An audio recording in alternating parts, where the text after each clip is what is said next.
Hello जुगनूस, hi what's up, क्या हाल चाल and welcome back to your channel gravity circle. कैसा सब कुछ? बढ़िया बढ़िया। पढ़ाई चल रही है, हाल चाल सबके ठीक?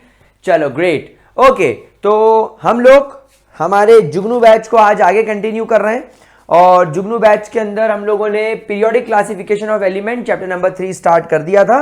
एंड फर्स्ट लेक्चर में हम लोगों ने इनिशियल पूरी स्टडी कर ली थी और लोथार मेयर के कॉन्सेप्ट तक चले गए थे और लोथार मेयर के बारे में इतना स्टडी कर लिया था कि उन्होंने कुछ ग्राफिकल रिप्रेजेंटेशन किया था, फिर उसको टेबुलर फॉर्म देने की कोशिश की थी, लेकिन लोगों को मज़ा नहीं आया।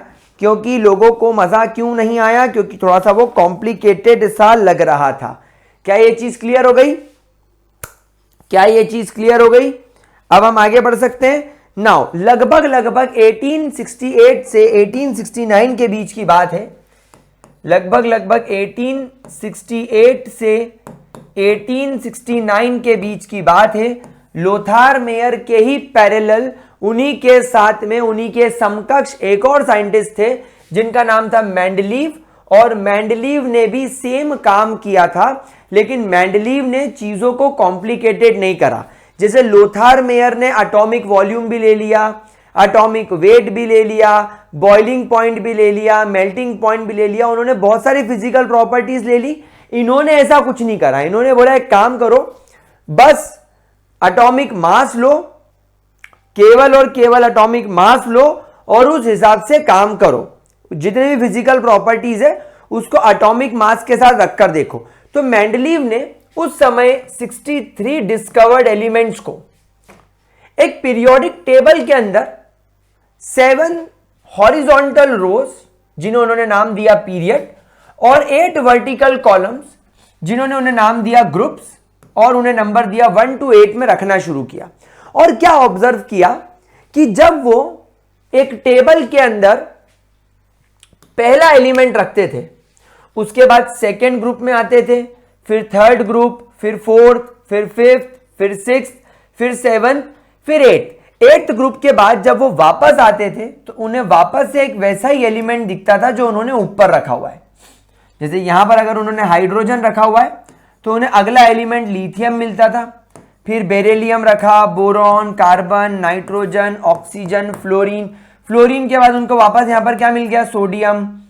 समझ रहे हो? लिथियम, फिर यहां पर मिल गया मैग्नीशियम, यहां मिल गया एल्यूमिनियम, यहां मिल गया सिलिकॉन, फॉस्फोरस, सल्फर, क्लोरीन। तो उनको क्या एक पर्टिकुलर पीरियड के बाद वापस से एक एलिमेंट मिला जिसकी प्रॉपर्टी ऊपर वाले जैसी थी। क्या आप लोगों को न्यूलैंड ऑक्टेव लॉ की याद आई? हाँ, न्यूलैंड ऑक्टेव लॉ भी तो यही था। उसने भी तो 8 म्यूजिकल नोट्स रखे थे, तो ये भी कुछ कुछ वैसा ही था। लेकिन वहां पर प्रॉब्लम क्या हो गई थी? क्योंकि म्यूजिकल नोट्स को ध्यान में रख के काम किया गया था। म्यूजिकल नोट्स 8 से ज्यादा नहीं हो सकते थे। इनफैक्ट सारे गामा प ध नी 7 म्यूजिकल नोट होते थे। लेकिन यहां पर क्योंकि म्यूजिकल नोट को ध्यान में न रखते हुए प्रॉपर्टीज को ध्यान में रखा गया, इसलिए यहां पर यह टेबल म्यूजिकल नोट्स को एक्सपांड कर गया। यानी 7 से ज्यादा हम 8, 9 या 10 ग्रुप्स भी ले सकते थे। तो इस तरीके से टेबुलर फॉर्म में मेंडलीव ने चीजों को अरेंज करना शुरू किया। क्या चीज क्लियर हुई? और उन्होंने क्या पाया? That if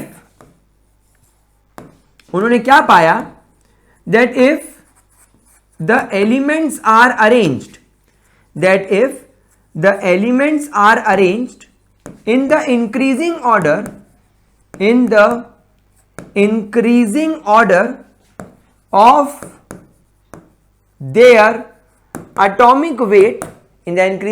of their atomic weight, then after a particular period,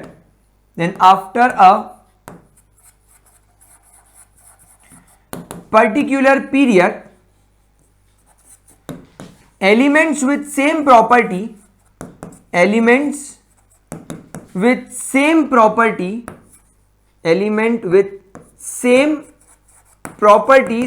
repeats itself। क्या आपको मेरी बात समझ में आई? यानी जब आप एलिमेंट को इंक्रीजिंग ऑर्डर में रखोगे तो एक पर्टिकुलर पीरियड के बाद एक ऐसा एलिमेंट आएगा जिसकी प्रॉपर्टी जस्ट उसके ऊपर प्लेस्ड एलिमेंट के जैसी होगी। एंड देयरफॉर यहां पर मेंडलीव ने प्रपोज किया मेंडलीव पीरियोडिक लॉ। उन्होंने क्या बोला, that atomic weight is the periodic function, atomic weight is the periodic function of their properties. Atomic weight is the periodic function of their properties and this is called as Mendeleev's periodic law. इसे क्या नाम दिया जाने लगा, इसे Mendeleev का periodic law नाम दिया जाने लगा। यानी कि जब हम एलिमेंट को उनके एटॉमिक वेट के हिसाब से, AW मतलब एटॉमिक वेट के हिसाब से इंक्रीजिंग ऑर्डर में रखेंगे तो एक पर्टिकुलर पीरियड के बाद आपको वापस से ऐसे एलिमेंट मिलेंगे जिनकी प्रॉपर्टी पहले वालों की तरह होगी। और जब उन्होंने ये सब करके देखा तो उन्होंने कैसे किया होगा, मैं आपको मेंडलीव का काम भी इमेजिन करवाता हूं। मेंडलीव ने ताश के पत्तों की तरह काम किया। मेंडलीव ने कार्ड बनाया, उसमें लिखा हाइड्रोजन, हाइड्रोजन का लिखा एटॉमिक वेट 1 AMU। हाइड्रोजन का ऑक्सीजन के साथ प्रॉपर्टी चेक किया तो आया H2O। हाइड्रोजन का हाइड्रोजन के साथ प्रॉपर्टी चेक किया तो आया H2। ऐसा उन्होंने लिख दिया। फिर वो आगे बढ़े, उन्होंने बोला यार अगला नोन एलिमेंट कौन सा है, उनको पता चला लिथियम ही अगला नोन एलिमेंट है। उन्होंने यहां पर लिथियम का कार्ड बनाया, लिथियम का एटॉमिक वेट लिखा 7 AMU। उन्होंने देखा लिथियम ऑक्सीजन के साथ Li2O बनाता है और लिथियम हाइड्रोजन के साथ LiH बनाता है। तो देखो दोनों के ऑक्साइड का टाइप सेम H2O Li2O, यानी एक ऑक्सीजन पर 2 लिथियम, एक ऑक्सीजन पर 2 हाइड्रोजन, सेम ऑक्साइड। एक हाइड्रोजन के साथ H2, एक लिथियम एक हाइड्रोजन के साथ LiH, यानी एक एक हाइड्रोजन के साथ कंबाइन हो रहे। लिथियम के बाद उन्होंने अगला कार्ड यहां पर बनाया बेरिलियम का, एटॉमिक नंबर 9, इसका ऑक्साइड BeO टाइप का, इसका हाइड्राइड BeH2 टाइप का। फिर अगला कार्ड उन्होंने बनाया बोरॉन का, बोरॉन एटॉमिक वेट 11 AMU। फिर उन्होंने देखा ये बना रहा है B2O3 टाइप का ऑक्साइड और BH3 टाइप का हाइड्राइड। फिर उन्होंने यहां पर बनाया carbon, atomic mass 12 AMU, CO2 type का ऑक्साइड और CH4 टाइप का हाइड्राइड। फिर उन्होंने यहां पर बनाया नाइट्रोजन का card, atomic mass 14 AMU, N2O5 type का ऑक्साइड और NH3 टाइप का हाइड्राइड। फिर उन्होंने बनाया यहां पर oxygen, atomic weight 16 AMU, O2 type का ऑक्साइड और H2O टाइप का हाइड्राइड। फिर उन्होंने यहां पर बनाया फ्लोरीन 19 AMU, यहां पर आया F2O टाइप का हाइड्राइड और ऑक्साइड और HF टाइप का हाइड्राइड। इस तरीके से फिर जब इन्होंने अगला एलिमेंट इनको जब मिला सोडियम, तो इन्होंने बोला अरे बाप रे, सोडियम जिसका एटॉमिक वेट 23 होता है, ये वापस से Na2O टाइप का ऑक्साइड और NH टाइप का हाइड्राइड बनाता है, NaH टाइप का।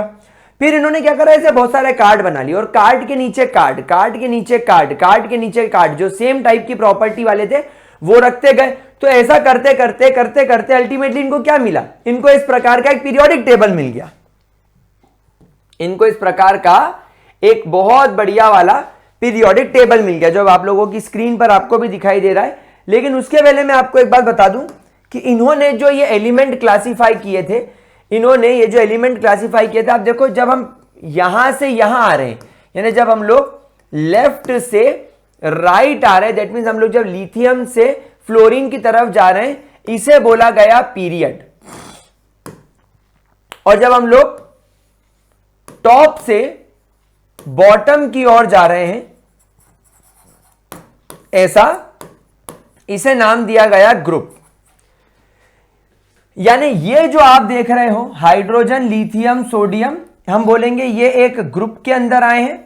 और जब आप ये lithium, beryllium, boron, carbon, oxygen and nitrogen and fluorine देख रहे हो, हम बोलेंगे ये एक पीरियड के अंदर आए हैं। क्या ये दो बात आप लोगों को समझ में आ रही है? क्या इसके अंदर कोई दिक्कत? अच्छा, ग्रुप का फॉर्मेशन कैसे किया गया? ग्रुप का फॉर्मेशन कैसे किया गया? इनके ऑक्साइड्स को और इनके हाइड्राइड्स को देखकर, इनके ऑक्साइड और इनके हाइड्राइड को देखकर। चलिए अब हम मॉडर्न पीरियोडिक मेंडलीव के पीरियोडिक टेबल को समझते हैं। देखिए, मेंडलीव के पीरियोडिक टेबल में सबसे पहले अगर हम ग्रुप्स की बात करें तो यहां पर टोटल आपको 8 ग्रुप दिखाई दे रहे हैं। देखिए ग्रुप 1, ग्रुप 2, ग्रुप 3, ऐसे ग्रुप 4, 5, 6, 7 और 8। ठीक है, 8 ग्रुप दिखाई दे रहे हैं। इन्होंने हर ग्रुप को 2 सब ग्रुप में डिवाइड किया है, ग्रुप सब group A, sub group B, sub group A, sub group B, sub group A, sub group B, sub group A, sub group B, A B, A B, A B, सिवाय 8th group के। 8th group को इन्होंने 2 सब group में divide नहीं किया है, इसे ट्रांजिशन सीरीज बोला गया है। इसे कौन सी सीरीज बोला गया है? Transition series. इसके अंदर टिपिकल मेटल्स रखे गए हैं, टिपिकल मेटल्स जैसे आयरन, कोबाल्ट, निकल, रुएनियम, रोडियम, इस तरीके के इसके अंदर क्या करे गए मेरे प्यारे बच्चों? एलिमेंट रखे गए हैं। कोई दिक्कत मेरे प्यारे बच्चों को? ठीक है, कोई दिक्कत, कोई परेशानी? देख लीजिए इसको एक बार।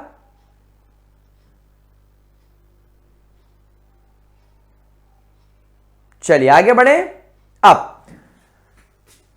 अगर मैं पीरियड की बात करूं तो पीरियड 1, 2, 3, 4th पीरियड में देखो first series, second series, 5th period में देखो first series, second series, 6th period में देखो फर्स्ट सीरीज, सेकेंड सीरीज। वैसे 7th पीरियड में भी फर्स्ट सीरीज, सेकेंड सीरीज। यानी आप यहां पर देख रहे हो कि पीरियड 1, 2 और 3 में तो कोई तकलीफ नहीं है। पीरियड 4, 5, 6, 7 इन सब के अंदर 2-2 सीरीज आई गई।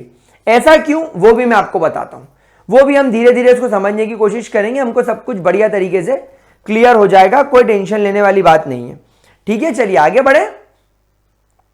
नाउ सबसे पहले क्या किया गया, जो पहला ग्रुप बनाया गया, ग्रुप नंबर 1, वो बनाया गया उन एलिमेंट्स के लिए जो ऑक्सीजन के साथ R2O टाइप का कंपाउंड बनाएंगे। R की जगह आपको ये एलिमेंट रखना है, जैसे H2O, Li2O, Na2O, K2O likewise.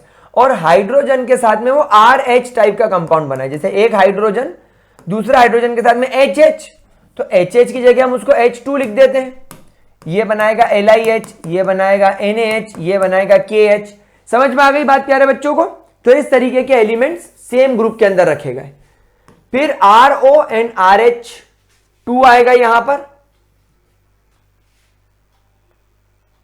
फिर R2O3 एंड RH3 आएगा यहां पर, देन RO2 एंड RH4 आएगा यहां पर, R2O5 RH2, RO3 RH2, R2O7 RH and RO4। ये आपके ऑक्साइड और हाइड्राइड हो गए। अब यहां पर अब आप देखो, सबसे पहले इन्होंने लिखा हाइड्रोजन, फिर हाइड्रोजन के बाद में इनको ऐसा कोई एलिमेंट नहीं मिला जो यहां पर रखा जा सके। मतलब टेक्निकली पीरियड नंबर 1 में आपके फर्स्ट पीरियड के अंदर केवल हाइड्रोजन आया, हाइड्रोजन के बाद और कोई भी नहीं आया। फिर हम सेकेंड पीरियड पर आ गए। सेकेंड पीरियड पर हमें मिला lithium, beryllium, boron, carbon, nitrogen, oxygen, fluorine. 8th series, 8th group पूरा खाली है। मतलब अभी 8th ग्रुप में हमें कोई ट्रांजिशन एलिमेंट नहीं मिला सेकेंड पीरियड के अंदर। फिर हम 3rd पीरियड पर आए, sodium, magnesium, aluminium, silicon, phosphorus, sulphur, chlorine. फिर ये पूरा खाली रहा। फिर इसके बाद 4th पीरियड पर आया, देखो पोटेशियम और कैल्शियम। ये हमने फर्स्ट सीरीज के अंदर रखा। क्या आप लोग इस बात को देख पा रहे हैं? क्या आप लोग इस बात को समझ पा रहे हैं? अब जैसा कि आप लोग सब जानते हैं कि कैल्शियम के बाद टेक्निकली, मैं आपको फिर से बहुत अच्छे से, बहुत प्यार से इस बात को रिपीट कर रहा हूं कि यहां पर कैल्शियम के बाद अगला एलिमेंट आता है स्कैंडियम। कौन सा एलिमेंट आता है? स्कैंडियम। अब गाइस स्कैंडियम को अगर मैं यहां पर रख दूंगा तो लोग बोलेंगे कि सर बोरॉन, एल्यूमिनियम के बाद स्कैंडियम। सर स्कैंडियम, बोरॉन और एल्यूमिनियम में तो जमीन आसमान का फर्क है। तो इसको अवॉइड करने के लिए ही आपके नील बोर चाचा ने, नहीं नील बोर नहीं, सॉरी, मेंडलीव चाचा ने यहां पर आपके 2 सब ग्रुप भी तो बनाए हैं। तो यहां पर हम लोग क्या करते हैं, एग्जैक्टली एल्यूमिनियम के नीचे स्कैंडियम ना लिखते हुए यहां पर स्कैंडियम लिखते हैं। समझ में आई बात आप लोगों को? क्या आप लोगों को यहां पर यह बात समझ में आ रही है? लेकिन यहां पर इस पीरियोडिक टेबल में स्कैंडियम यही लिखा गया है, कोई दिक्कत नहीं। Scandium, titanium, vanadium, chromium, manganese, फिर मैग्नीज के बाद आयरन, कोबाल्ट, निकल, निकल के बाद कॉपर। अब आप देखो कॉपर कहां आ गया, कॉपर फोर्थ पीरियड की सेकेंड सीरीज में आ गया, मतलब अभी हमने पीरियड चेंज नहीं करा है। कॉपर, फिर जिंक। अब जिंक के बाद कौन आएगा, अब जिंक के बाद टेक्निकली कौन आएगा, तो अब जिंक के बाद आएगा गैलियम, तो यहां पर लिखा गया गैलियम। और टेक्निकली बोरॉन, एल्यूमिनियम के बाद जो अगला एलिमेंट आता है वो आता है गैलियम। अब देखो हल्का सा कॉम्प्लिकेशन है, देखो इस पीरियोडिक टेबल में हल्का सा कॉम्प्लिकेशन है, थोड़ा इसको समझना थोड़ा सा मुश्किल है, लेकिन अगर एक बार समझ में आ जाए तो कोई टेंशन वाली बात नहीं है।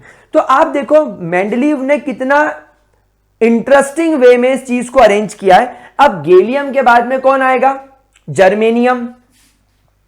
तो हम लोगों ने जर्मेनियम को भी देखो बढ़िया तरीके से यहां पर प्लेस कर दिया। जर्मेनियम के बाद आ गया आर्सेनिक, सेलेनियम, ब्रोमीन। यहां पर कुछ नहीं, आप देखो ब्रोमीन के बाद फिर अगला जो एलिमेंट आएगा वो फिफ्थ पीरियड में आएगा, रूबिडियम। देखो सब एटॉमिक वेट के हिसाब से चल रहा है, ब्रोमीन का एटॉमिक वेट 80 के आसपास है, रूबिडियम का 85, फिर ब्रोमीन, फिर स्ट्रोंशियम, फिर स्ट्रोंशियम के बाद आ गया yttrium, zirconium, niobium, molybdenum, technetium, ruthenium, rhodium, palladium, फिर पैलेडियम के बाद आ गया सिल्वर, सिल्वर के बाद आ गया कैडमियम, कैडमियम के बाद आ गया इंडियम। अब ये इंडियन, गैलियम, एल्यूमिनियम और बोरॉन ये सब सेम टाइप के हैं, ये सब सेम टाइप के। तो इस तरीके से पीरियोडिक टेबल को फाइनली बनाया गया। गाइस गुड न्यूज ये कि आपको पीरियोडिक टेबल बिल्कुल लर्न नहीं करनी है, आपको पीरियोडिक टेबल कैसे बना, इसमें कितने ग्रुप, कितने सब ग्रुप, कितने पीरियड, ग्रुप कैसे बनाए गए on the basis of oxide hydride, कौन से ग्रुप का कौन सा ऑक्साइड था, कौन से ग्रुप का कौन सा ऑक्साइड था, ये आपको इसके अंदर ध्यान रखना है, ये आपको इसके अंदर ध्यान रखना है। और इसके बाद हमें इसके अंदर क्या ध्यान रखना है, uses of Mendeleev periodic table. तो आई होप आप लोगों को मेंडलीव पीरियोडिक टेबल बढ़िया तरीके से क्लियर हो गया होगा। अब हम लोग इसके यूजेस एक बार देख लेते हैं कि मेंडलीव पीरियोडिक टेबल के हम लोगों के लिए क्या क्या यूजेस थे। तो गाइस सबसे पहले पुराने जमाने के लोगों को वैलेंसी और इक्विवेलेंट वेट के बारे में सब कुछ पता था, valency and equivalent weight. Sir valency मतलब कंबाइनिंग कैपेसिटी।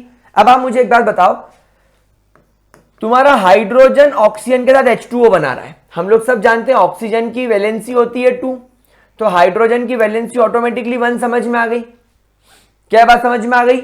और इक्विवेलेंट वेट ऑक्सीजन का हमें पता है होता है 6-8। ये सब एक्सपेरिमेंटल तरीकों से पुराने जमाने में पता होता था। तो जब आप वैलेंसी को इक्विवेलेंट वेट से मल्टीप्लाई करते तो आपको वैल्यू मिली 16, जो कि उसके एटॉमिक वेट के बराबर होती थी। तो यहां पर आपके मेंडलीव ने इस फॉर्मूले का बहुत इस्तेमाल करा, एक्सपेरिमेंट करके उन्होंने सभी एलिमेंट का इक्विवेलेंट वेट पता लगाया वैलेंसी की मदद से। गाइस वैलेंसी और इक्विवेलेंट वेट बड़े आराम से निकल जाता है, याद करो N factor, molar mass divided by N factor. तो ये valency multiply by equivalent weight से एटॉमिक वेट पता लगाया जाता है। अब जब इन्होंने ये फॉर्मूला डिराइव करा, जब इन्होंने एक्सपेरिमेंट करा, जब इन्होंने इस बारे में पता लगाया, तो इन लोगों ने कई सारे एलिमेंट्स के एटॉमिक वेट को करेक्ट किया। इनके काम के पहले यह सोचा जाता था कि जो बेरिलियम है उसका एटॉमिक वेट 13.5 है। क्यों? क्योंकि उसका इक्विवेलेंट वेट 4.5 और उसकी वैलेंसी 3 है, ऐसा माना जाता था 1868 के पहले। लेकिन बाद में इन्होंने क्या बताया, मेंडलीव ने बताया कि आप लोग गलत कैलकुलेशन कर रहे हैं, एक्चुअली इसका इक्विवेलेंट वेट तो 4.5 ही है, लेकिन बेरिलियम की वैलेंसी 2 होती है, इसलिए इसका वेट हम लोग 9 मानकर चलेंगे। क्या बात समझ में आई प्यारे बच्चों? इसके बाद मेंडलीव ने डिस्कवरी ऑफ न्यू एलिमेंट्स के लिए एक बहुत ज्यादा इंपॉर्टेंट चीज छोड़ी, और वो क्या था, मेंडलीव ने अपने पीरियोडिक टेबल के अंदर consecutive member differ by 2 or more unit in the atomic weight, where these gaps were more, the gaps were left in the periodic table। इसका क्या मतलब है? इसका मतलब यह है कि आप यहां पर देखो, यहां पर इन्होंने स्कैंडियम और गैलियम नहीं लिखा हुआ था, जो मैंने वर्ड लिखे। अब मैं जरा इसको मिटाकर अगर आपको समझाने की कोशिश करूं तो यहां पर अब आप देखिए कि जो जिंक है यहां पर, या पहले आप ये देखिए बेरिलियम एटॉमिक वेट 9, बोरॉन का 10, कार्बन का 12, 14, 15, 19। आप देखो किसी के भी एटॉमिक वेट में कोई ज्यादा बड़ा डिफरेंस नहीं है, हार्डली 4 यूनिट तक का गया होगा, हार्डली 4 यूनिट तक का, मतलब दो कॉन्सेक्यूटिव एलिमेंट जो पास पास रखे, जैसे एल्यूमिनियम और सिलिकॉन में आप देखो कुछ 3.5 के आसपास का गैप है, तो ये मैक्सिमम 4 गया होगा। लेकिन जब उन्होंने देखा कि यहां पर जिंक एलिमेंट आ रहा है 65.54 और अगला नॉन एलिमेंट, यानी उनके समय तो 63 एलिमेंट नॉन थे, तो जो अगला नॉन एलिमेंट है उसका जो मास आ रहा है वो आ रहा है 75, तो उन्होंने बोला बाप रे 10 यूनिट का गैप। लेकिन मेरे हिसाब से तो दो कॉन्सेक्यूटिव एलिमेंट में मैक्सिमम गैप 3.5 से 4 का होना चाहिए, यहां पर 10 का गैप है, तो उन्होंने 2 जगह खाली छोड़ दी। उन्होंने बोला 100% यहां पर 2 एलिमेंट फ्यूचर में आएंगे, तो उन्होंने बड़ा बोल्ड मूव खेला। उन्होंने बोल्डली इस चीज को बताया कि फ्यूचर में अगर कोई नया एलिमेंट आता है, फ्यूचर में अगर कोई नया एलिमेंट आता है तो उस नए एलिमेंट के लिए मैं खाली स्पेस छोड़ूंगा, और ये खाली स्पेस उन्होंने अपने पीरियोडिक टेबल में छोड़ी। और आज अगर मैं आपको बताऊं कि उन्होंने किस तरीके से काम किया था या उनका क्या मोटिव था, तो उन्होंने एक एलिमेंट को नाम दिया था एक का एल्यूमिनियम और एक एलिमेंट को नाम दिया था एक का सिलिकॉन। गाइस एका का मतलब होता है वन आफ्टर, इस एका का मतलब होता है वन आफ्टर, कुछ इसको एक कह बोलते हैं, कुछ इसको एका बोलते हैं। एक कह संस्कृत डिराइव्ड है, ग्रीक लैंग्वेज में संस्कृत डिराइव्ड भी हो सकता है। एका मतलब वन और एल्यूमिनियम यानी वन आफ्टर एल्यूमिनियम, और लेटर ऑन यहां पर डिस्कवर हुआ गैलियम और सिलिकॉन के बाद डिस्कवर हुआ जर्मेनियम। मेंडलीव बोल के गए थे कि जो एका एल्यूमिनियम होगा इसका ऑक्साइड E2O3 टाइप का बनेगा, एंड लिटरली गैलियम का ऑक्साइड Ga2O3 टाइप का हमें मिला, 110% हमें मिला। उन्होंने बोला था एका सिलिकॉन जो होगा ये EO2 टाइप का ऑक्साइड बनाएगा, और आज जर्मेनियम सच में GeO2 टाइप का ऑक्साइड बनाता है। एग्जैक्ट प्रेडिक्शन उन्होंने बोला था ये एका सिलिकॉन एका एल्यूमिनियम अगर क्लोरीन के साथ रिएक्ट कराएगा तो ECl3 बनेगा। आप देख सकते हैं ये GaCl3 आज की तारीख में एग्जिस्ट करता है। उन्होंने बोला था ये जो आपका एका जर्मेनियम है, एका जर्मेनियम ये ECl4 टाइप का क्लोरीन के साथ रिएक्शन करेगा और जर्मेनियम सच में GeCl4 बनाता है, सच में ये बनाता है। गैलियम जो हमें मिला है सच में ऐसा करता है। इन्होंने बोला था एक सिलिकॉन का जो बॉइलिंग पॉइंट होगा वो बहुत ज्यादा लो होगा, इसका जो बॉइलिंग पॉइंट नहीं यार, बॉइल कैसे हो सकता है, मेल्ट होना चाहिए। एक बार हम लोग इसको क्रॉस चेक जरूर करेंगे, पर हम इसको मेल्टिंग पॉइंट लिखेंगे, वो बहुत लो होता है, अप्रोक्सीमेटली 30 केल्विन मिला भी। अब आप देखो इससे लो क्या होगा, इससे लो क्या होगा। उन्होंने बोला था इसका मेल्टिंग पॉइंट बहुत ज्यादा हाई निकलेगा, इसका मेल्टिंग पॉइंट 1231 केल्विन के आसपास निकला, सच में सुपर हाई निकला, सच में बहुत ज्यादा हाई निकला। उन्होंने बोला था इसका एटॉमिक वेट कुछ 68 के आसपास होगा, एंड इसका एटॉमिक वेट 70 निकला, 70 या 72, ठीक है 70 निकला। सिलिकॉन का एक सिलिकॉन का उन्होंने बोला था एटॉमिक वेट 72 के आसपास होना चाहिए, एंड इसका एटॉमिक वेट 72.6 निकला, एग्जैक्ट निकला। उन्होंने बोला था इसकी डेंसिटी कुछ 5.9 ग्राम पर सेंटीमीटर क्यूब होगी। उन्होंने बोला था कि इसकी डेंसिटी 5.9 सेंटीमीटर क्यूब होगी। आई कितनी एग्जैक्टली अगर मैं बात करूं तो नियर अराउंड 5.94 आई। बताओ कितना बढ़िया कैलकुलेशन था। उन्होंने बोला था इसकी डेंसिटी 5.5 ग्राम पर सेंटीमीटर क्यूब होगी, एंड आई 5.36। तो देखो जो इन्होंने प्रेडिक्ट किया था ए का एल्यूमिनियम, ये इन्होंने प्रेडिक्ट किया था विद द प्रॉपर्टीज, ए का सिलिकॉन को इन्होंने प्रेडिक्ट किया था with properties, and gallium was found और उसकी properties, germanium was found with उसकी प्रॉपर्टीज। तो आप देखो कि कितना सही प्रेडिक्शन बेटा मेंडलीव का। और ये एक इनकी पीरियोडिक टेबल का प्लस पॉइंट हो गया कि इन्होंने एलिमेंट को एक प्रॉपर टेबल के फॉर्म में तो रखा, एक प्रॉपर क्लासिफिकेशन दिया, और क्लासिफिकेशन में देखो कितना बढ़िया दिया पूरी इनकी प्रॉपर्टीज के हिसाब से कि यहां पर अगर ग्रुप नंबर 6 के अंदर मैं ये एलिमेंट्स रखूंगा तो ये एलिमेंट सभी इस प्रकार की प्रॉपर्टी शो करेंगे। ये हो गई इनकी पीरियोडिसिटी, ये हो गया इनका बढ़िया क्लासिफिकेशन। और यहां पर अब आप देखो arsenic atomic number 7, atomic weight 75 और 65 के बीच में एक 72 और एक 74 वाला डिस्कवर हुआ बाद में। और देखो आप कोई ज्यादा डिफरेंस भी नहीं है इनके बीच का, ठीक है। फिर उसके बाद में जब दो नोबल गैसेस की डिस्कवरी हुई, एक हीलियम और एक आर्गॉन की 1890 में, यानी इनकी पीरियोडिक टेबल के लगभग 28 ईयर बाद, possibilities that there were more similar type of element to fill an entire family. This idea led Ramsay to his successful search for krypton and xenon. और बाद में क्या किया गया, जब ये नोबल गैसेस डिस्कवर हुई तो मेंडलीव की पीरियोडिक टेबल इतनी फ्लेक्सिबल थी कि यहां पर 1 के पहले एक नया ग्रुप बना दिया गया, दैट इज 0 ग्रुप।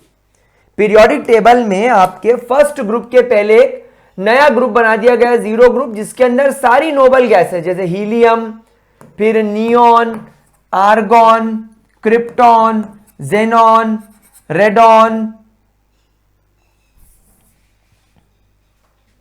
हीना, नीना और करीना का एक्सरे रंगीन है ना, और फिर आखिरी में ओगेनेसॉन, ये सारी नोबल गैसेस रख दी गई। मतलब पीरियोडिक टेबल फ्लेक्सिबल था। समझ में आया, न्यूलैंड का जो कॉन्सेप्ट था वो फ्लेक्सिबिलिटी नहीं शो कर पा रहा था, क्योंकि उसके अंदर म्यूजिकल नोट 7 होते हैं, तो 7वें के बाद 8वां सेम प्रॉपर्टी वाला आना चाहिए, लेकिन पीरियोडिक टेबल में ऐसा नहीं था।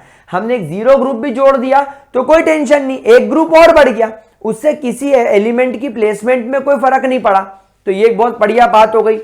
फिर उसके बाद में work on the radioactive decay series for uranium and thorium was also guided by the periodic table. जब पीरियोडिक टेबल में हमने देखा यूरेनियम का प्लेसमेंट, इस पीरियोडिक टेबल को लोगों ने पढ़ा और देखा कि यार यूरेनियम जहां पर भी प्लेस्ड होगा, यूरेनियम के बाद में जितने भी एलिमेंट मिले, यूरेनियम के बाद में आपको जितने भी एलिमेंट मिले वो सब रेडियो एक्टिव टाइप के थे। तो ये पीरियोडिक टेबल को पढ़ के ही समझ में आने लगा कि अच्छा, अगर मान लो फॉर एग्जांपल यहां पर यूरेनियम है तो यूरेनियम के बाद के सारे एलिमेंट रेडियो एक्टिव टाइप के होंगे, और वो सच में मिले भी। तो इस प्रकार ये पीरियोडिक टेबल जो थी हमारे लिए बहुत ज्यादा यूजफुल, बहुत ज्यादा हेल्पफुल हो गई। और इसी वजह से क्या हुआ गाइस, इसको बहुत ज्यादा सक्सेस मिली, इसको बहुत बहुत बहुत ज्यादा सक्सेस मिली। एक्चुअली यूरेनियम यहां पर कहीं पर प्लेस होता है और इसके बाद की पूरी periodic table radio active type की हो जाती है। तो ये भी एक बहुत बढ़िया इसका यूज था। अब हम बात करते हैं इस पीरियोडिक टेबल के अंदर के डिफेक्ट्स की, कि इसके अंदर ऐसे क्या डिफेक्ट्स आ गए कि हमें इसे पढ़ना बंद करना पड़ा, या हम इसे आज की तारीख में यूज नहीं करते जो हमारे घरों में पीरियोडिक टेबल हम लोग लगाते हैं। सबसे पहला, हाइड्रोजन की पोजीशन अनसर्टेन थी। मेंडलीव ने इसे ग्रुप 1A में रख दिया था और बोला था कि हाइड्रोजन की सिमिलैरिटी लिथियम, सोडियम, पोटेशियम जैसी फैमिली से। लेकिन गाइस आप खुद एक बात समझो कि 7A ग्रुप के अंदर जो आपके हेलोजन्स रखे गए हैं, जैसे कि फ्लोरीन, क्लोरीन, ब्रोमीन, इनसे भी हाइड्रोजन की रिसेंबलेंस होती है। कैसे? फ्लोरीन गैस है, F2 के फॉर्म में मिलता है, क्लोरीन गैस है, Cl2 के फॉर्म में मिलता है, हाइड्रोजन भी गैस है, H2 के फॉर्म में मिलता है। हाइड्रोजन भी नॉन मेटल है, ये भी नॉन मेटल है, ये भी नॉन मेटल है, बल्कि ये सब तो मेटल थे। हाइड्रोजन H2 के फॉर्म में एग्जिस्ट करता है, लेकिन ये तो H2 के फॉर्म में एग्जिस्ट नहीं करते हैं। फ्लोरीन और फ्लोरीन कोवेलेंट बॉन्ड से जुड़ते हैं, हाइड्रोजन हाइड्रोजन कोवेलेंट बॉन्ड से जुड़ते हैं। तो काफी ज्यादा सिमिलैरिटीज है ग्रुप 7 के साथ भी।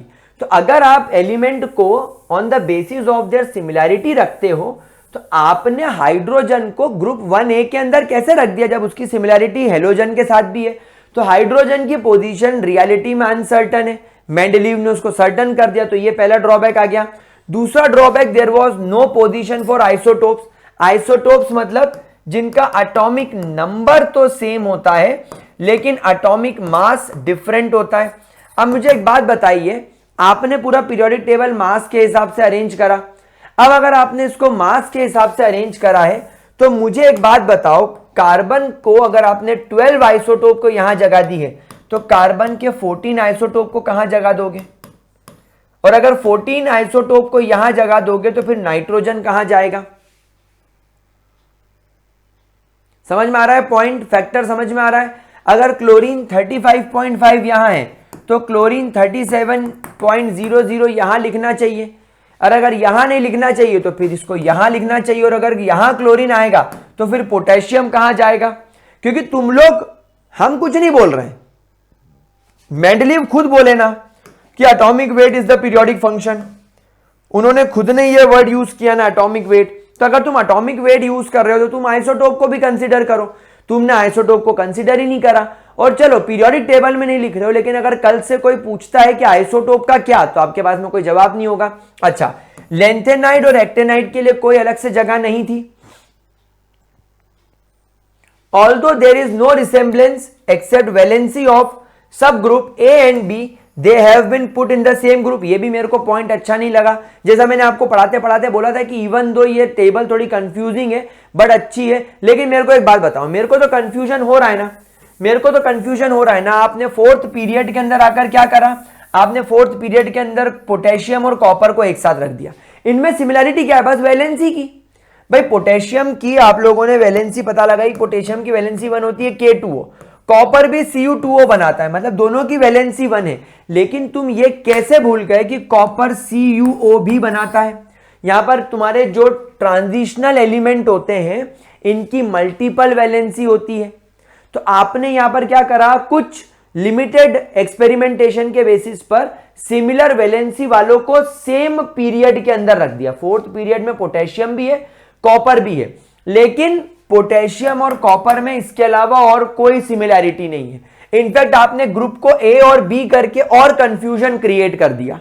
It is somewhat confusing. अगर आपको कोई मॉडर्न पीरियोडिक टेबल बनाने का बोलो तो आप फटाफट बना दोगे, लेकिन मेंडलीव बनाने को बोलो तो आप कंफ्यूज हो जाओगे। पोटेशियम सॉफ्ट मेटल है, लाइट मेटल है, लो डेंसिटी वाला है, लेकिन कॉपर स्ट्रॉन्ग मेटल है, हैवी मेटल है, हाई मेल्टिंग पॉइंट वाला है, मोर डेंसिटी वाला है, लस्टरस है। इसको कॉपर को यूटेंसिल्स बनाने के काम में लिया जा सकता है। इसके पास मेलिएबिलिटी है, डक्टिलिटी है, सोनोरस प्रॉपर्टी है, लस्टर है। लेकिन पोटेशियम के पास में इसमें तो कुछ भी नहीं है, व्हाइट कलर का सॉलिड है, हाथ में लोगे तो मेल्ट हो जाएगा। इसका यूटेंसिल नहीं बना सकते, वायर नहीं बना सकते, लेकिन कॉपर के तो वायर हम लोग यूज करते हैं। तो अगर दोनों सेम ग्रुप के हैं तो फिर पोटेशियम में भी सारी प्रॉपर्टी नहीं, थोड़ी तो होनी चाहिए, लेकिन थोड़ी प्रॉपर्टी भी नहीं है, मतलब गड़बड़ है इसके अंदर। तो ये एक बहुत बड़ा ड्रॉबैक है। एंड गाइस, पांचवा ड्रॉबैक जिसने इस पूरी पीरियोडिक टेबल को ले बैठा, दैट इज, इन्होंने क्या बोला था कि when elements are arranged in order of their increasing atomic weight, आपको एलिमेंट को increasing order of their atomic weight के हिसाब से अरेंज करना है। तब एक पर्टिकुलर पीरियड के बाद वापस से एक ऐसा एलिमेंट होगा जिसकी प्रॉपर्टी पहले वाले के जैसी होगी। लेकिन यहां पर ये खुद ही एलिमेंट के प्लेसमेंट में अपने लॉ को स्ट्रिक्टली फॉलो नहीं कर पाए। फॉर एग्जाम्पल, इन्होंने कोबाल्ट को, जिसका एटॉमिक वेट 58.9 था, उसको आयोडीन, जिसका एटॉमिक वेट 127 है, उसके पहले प्लेस कर दिया। नहीं, यहां पर एक्चुअली कुछ और आना चाहिए था, यहां पर ये आयोडीन गलत लिखा हुआ है। Let me check, might be possible कि कुछ टाइपिंग एरर होगा।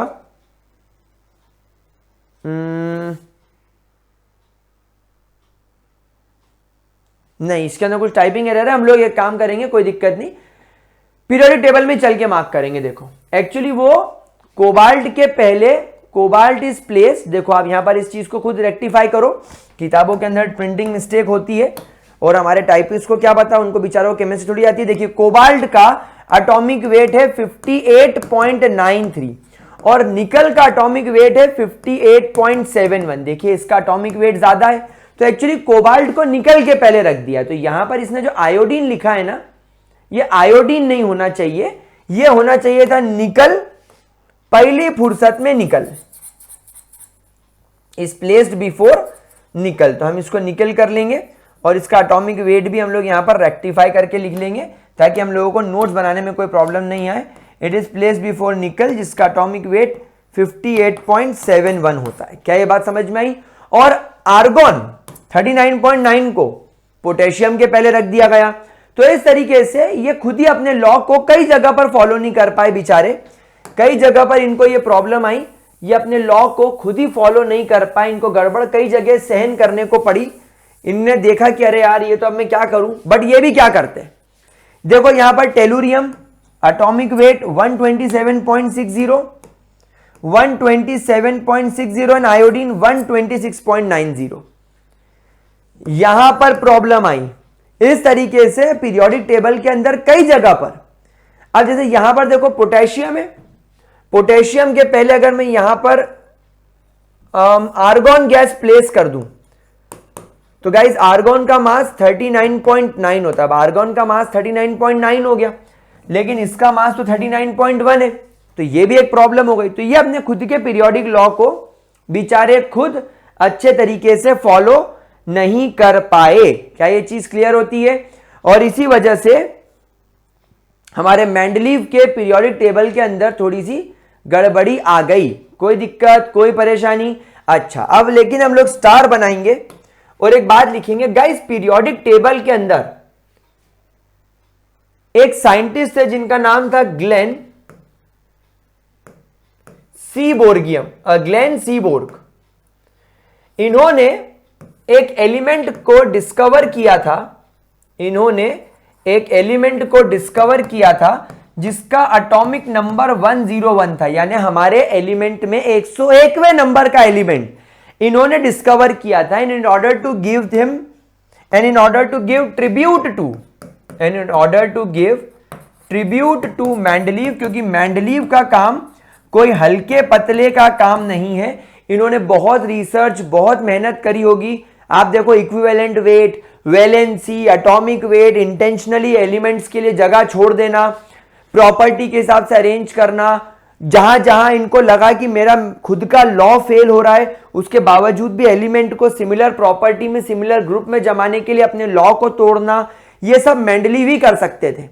अपने बस की तो बात ही नहीं, हमसे तो उनका टेबल ही ठीक से समझ में नहीं आता अगर अकेले पढ़ने बैठे तो बहुत बड़ी बात थी। तो in order to give tribute to Mendeleev he named element 101 as mendelevium. उन्होंने इस एलिमेंट का नाम ही मेंडेलिवियम रख दिया। उन्होंने इस एलिमेंट का नाम ही क्या रख दिया मेरे प्यारे बच्चों? मेंडेलिवियम। क्या बात समझ में आ गई? क्या ये बात समझ में आ गई?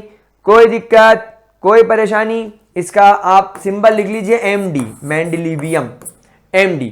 ये ग्लेन सीबोर्गियम ने उनको क्या किया था? एक वो दिया था, ट्रिब्यूट दिया था। क्वेश्चन इंपॉर्टेंट है, कभी कभी आप मान के चलो जेई वगैरह में पूछा जा सकता है। इतना करने के बाद अब हम लोग रेडी हैं हमारी नई पीरियोडिक टेबल पढ़ने के लिए, जिसका नाम है, हम लोग जिसके बारे में पढ़ने वाले हैं, दैट इज मॉडर्न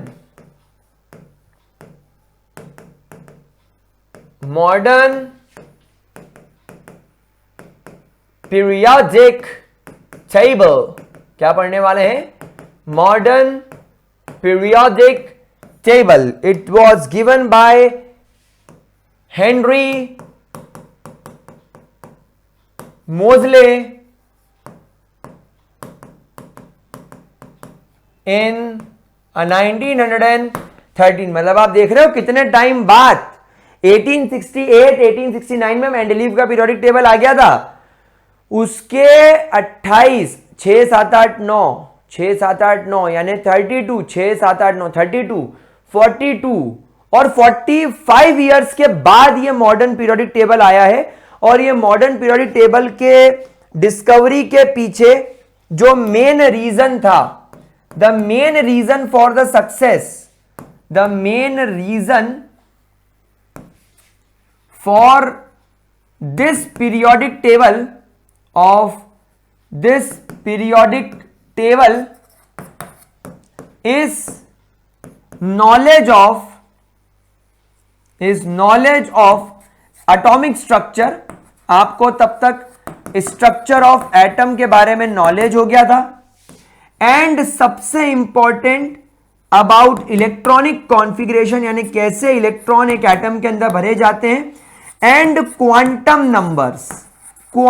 नंबर के बारे में नॉलेज हो गया था। इन वजह से मोज़ले ने इन चीजों के ऊपर स्टडी करके अल्टीमेटली एक मॉडर्न पीरियोडिक टेबल बनाया। मोज़ले ने क्या किया मेरे प्यारे बच्चों, बहुत इंपॉर्टेंट काम किया और बहुत इजी काम किया। उन्होंने क्या किया, उन्होंने हर एलिमेंट का एक्सरे स्पेक्ट्रम चेक किया। He checked X-ray spectrum of every element. X-ray spectrum of every element. Sir X-ray spectrum का मतलब क्या होता है, एक्सरे स्पेक्ट्रम का मतलब क्या होता है, समझ में नहीं आया। एक्चुअली उन्होंने क्या किया, हर एलिमेंट के ऊपर उन्होंने क्या किया, एक्सरे की बीम गिराई, यानी हर एलिमेंट को एक्सरे से मारा। जब एलिमेंट को एक्सरे से मारा होगा, एलिमेंट के अंदर एटम थे, एटम के अंदर इलेक्ट्रॉन थे, इलेक्ट्रॉन ने वो एक्सरे, क्योंकि एक्सरे भी एक प्रकार की इलेक्ट्रोमैग्नेटिक वेव है, उसकी एनर्जी अब्सॉर्ब करके अपने आप को इंटर शेल में, जैसे हाइड्रोजन स्पेक्ट्रम सीखा था, अपने आप को एक्साइट किया होगा, एक्साइट करके वो इलेक्ट्रॉन हायर एनर्जी ऑर्बिटल में गया होगा, कुछ देर वहां घूमने के बाद वो वापस से लोअर एनर्जी लेवल पर आया होगा। तो जब वो हायर पर गया और लोअर पर आया, तब उसने वहां से क्या रिलीज करे होंगे, इलेक्ट्रोमैग्नेटिक रेडिएशन। और वो इलेक्ट्रोमैग्नेटिक रेडिएशन जो एक एलिमेंट के द्वारा एमिट किए गए होंगे, उसकी फ्रीक्वेंसी को इन्होंने मॉनिटर कर दिया बाय म्यू, और उसका अंडर रूट ले लिया। गाइस किसी भी चीज का अंडर रूट लिया जाता है ताकि ग्राफ में उसको इजीली प्लॉट कर ले, क्योंकि क्या है, जब वैल्यू 118 एलिमेंट है आज की तारीख में, इन्होंने लगभग 96 एलिमेंट्स के ऊपर स्टडी मारी थी, तो 96 एलिमेंट को इस ग्राफ में प्लॉट करना मुश्किल था, क्योंकि फ्रीक्वेंसी बढ़ती जा रही थी। तो हायर फ्रीक्वेंसी के लिए हम इतना बड़ा ग्राफ कैसे बनाते, क्या बिल्डिंग के नाप का ग्राफ बनाते क्या, तो उसकी वैल्यू को कंप्रेस करने के लिए अंडर रूट ले लिया गया। तो इसके लिए हम लोग क्या बोलेंगे, इसके लिए हम लोग ये बात बोलेंगे that he used X-ray beam to hit elements, X-ray beam to hit the elements and obtain their frequency and plotted a curve under root v versus atomic number। अब यहां पर क्या आ गया, यहां पर एटॉमिक नंबर की इंफॉर्मेशन आ गई थी, तो इस एक्सिस पर लिया गया एटॉमिक नंबर, यहां पर लिया गया mu, atomic number 1, atomic number 2, atomic number 3, atomic number 4, 5, 6, 7, 8, 9, 10, 11 and so on. And यहां पर इनकी frequency in the increasing order. You won't believe इनको एक स्ट्रेट लाइन मिली, यू वोंट बिलीव इनको एकदम स्ट्रेट लाइन मिली, एकदम स्ट्रेट लाइन मिली। क्या ये बात समझ में आई मेरे प्यारे बच्चों को, इनको कैसी लाइन मिली, एकदम स्ट्रेट लाइन मिली। Is there any problem. इन्होंने इनफैक्ट इसके लिए एक फॉर्मूला भी हमें दिया, ये फॉर्मूला क्या हमारे लिए कोई यूज का नहीं है, पर फिर भी लिख लो, म्यू इज इक्वल टू, यानी कि अंडर रूट ऑफ फ्रीक्वेंसी, इसको अंडर रूट ऑफ फ्रीक्वेंसी बोलेंगे A z minus B, where A and B are constant, ये इनका कुछ कांस्टेंट रहा होगा, एंड z आप लोग सब जानते हैं आपका एटॉमिक नंबर रहा होगा। तो इस पर्टिकुलर फॉर्मूले से a और b की वैल्यू रख के एटॉमिक नंबर मिलके उनको म्यू की वैल्यू मिली, म्यू की वैल्यू यहां प्लॉट करी, एटॉमिक नंबर की वैल्यू z यहां प्लॉट करी, न्यूक्लियर चार्ज, और इनको एक सीधी लाइन मिली। तो इस एक्सपेरिमेंट से उनको एक बात समझ में आई कि मेंडलीव के पीरियोडिक लॉ को करेक्ट करना पड़ेगा, और उन्होंने क्या बोला दैट एटॉमिक मास नहीं बल्कि एटॉमिक नंबर यानी कि आपका z is the periodic function is the periodic function